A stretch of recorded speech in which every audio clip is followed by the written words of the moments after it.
Le but de la vidéo ici, ça va être de trouver les coordonnées des sommets d'un polygone de contrainte. Si on commençait par le sommet qu'on a identifié comme étant le sommet A, donc notre sommet A ici est à l'intersection des droites identifiées comme étant la numéro 3 et la numéro 2, qu'on peut associer à leur inéquation respective.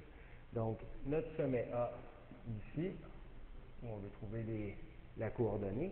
Donc, ici se retrouve à l'intersection, comme je disais, de la deuxième et de la troisième. La deuxième en forme fonctionnelle, c'est déjà bien placé de toute façon, x était égal à 20, et la troisième, c'est y est égal à moins x plus 120 une fois la transformation en forme fonctionnelle faite. Déjà, on remarque ici que dans la première, x était égal à 20, on peut aller le noter dans les coordonnées de A. Maintenant, tout ce qu'on a à faire, c'est une substitution dans la deuxième équation. Y est égal à moins x plus 120. Si on remplace le x par 20, moins 20 plus 120, on obtient un y qui est égal à 100. Donc, on vient de trouver le 100 ici pour ce qui est du sommet A. On passe au sommet B.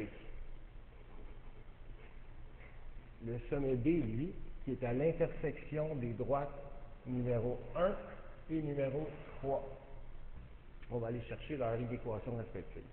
La 1 en forme fonctionnelle se retrouve à être y est égal à x sur 2.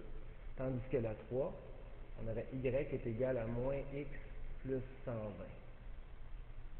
Donc si on fait l'égalité entre x demi et moins x plus 120, on obtient 3x sur 2 à gauche, une fois qu'on a fait plus x des deux côtés, est égal à 120.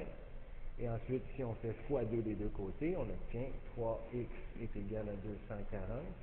On divise par 3 chacun des membres pour obtenir x est égal à 80. Donc on vient de trouver l'abscisse du couple, 80. Il ne reste plus qu'à remplacer le x d'une ou l'autre des deux équations. Je prends la première, y est égal à x demi. Si on remplace le x par 80, on obtient un y égal 40. C'est réglé pour le sommet B. Reste le sommet C. Donc le sommet C, je commence à manquer d'espace, se retrouve à l'intersection des droites 2 et 1. Donc on va aller chercher la première et la deuxième. La première étant y est égal à x sur 2 et la deuxième étant x égale 20.